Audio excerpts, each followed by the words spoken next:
In a bold move that's set to make history, Pinnock Stud's Parchment Party is gearing up to become the first US-based horse to ever grace the prestigious Group 1 US $6.5 million Melbourne Cup on November 4th in Australia. This decision, announced by Dana and Jim Bernhard, has sent ripples through the racing world, promising an international showdown that's not to be missed. But here's where it gets controversial. Will the long journey and strict quarantine rules dampen Parchment Party's spirit, or will he rise to the occasion and make history? Following his impressive victory in the listed $150,000 Birdstone Stakes at Saratoga, where he was the 4-5 favorite, Parchment Party has earned his place in the Melbourne Cup. The colt, sired by Constitution, has shown a remarkable affinity for longer distances, winning the Belmont Gold Cup G3 by 8.5 lengths on June 6th.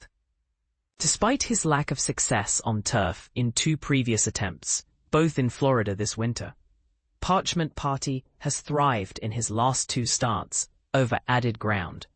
It was not a runaway like the last one, but very workmanlike, and he just keeps coming, said trainer Bill Mott after the Birdstone.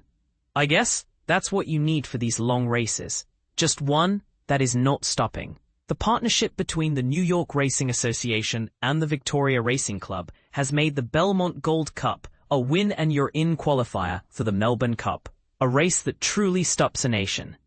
Last year, the Grey Wizard won the berth, but stayed home for his final 3 races of 2025.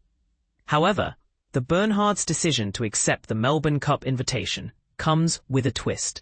Earlier this year, they rejected another major Melbourne race invitation for 3-year-old colt World Beater, trained by Bill Mott's son, Riley, who won the Saratoga Derby Invitational G1 on August 2nd. This win came with an automatic berth into the $3.9 million Cox Plate G1 on October 25th. It's quite an ordeal to get over there, Jim Bernhard admitted, referring to the 2-week quarantine in Europe that US horses must undergo before being shipped to Australia. This rule will also apply to horses competing in the 2032 Olympics in Brisbane, bred in Kentucky by Bobby Flay. Parchment Party was a $450,000 purchase at the September 2022 Keeneland yearling sale. He's out of the winning Tisnow mare, Life Well Lived, making him a half-brother to Grade 1 winner American Patriot and dual-graded stakes-placed Muktasa. He is also a half to Well-Humoured, the dam of this year's Woody Stevens G1 winner Patch Adams. With the $82,500 he earned in Wednesday's victory, Parchment Party now boasts a record of 11-4-1-1 with $411,601 in career earnings. He began his career by winning a pair of 116-mile races as a 2-year-old at Churchill Downs. And this is the part most people miss.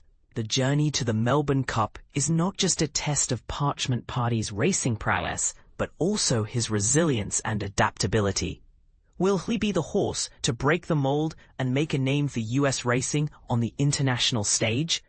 We can't wait to find out. What do you think?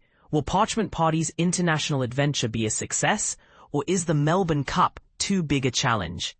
Share your thoughts in the comments below.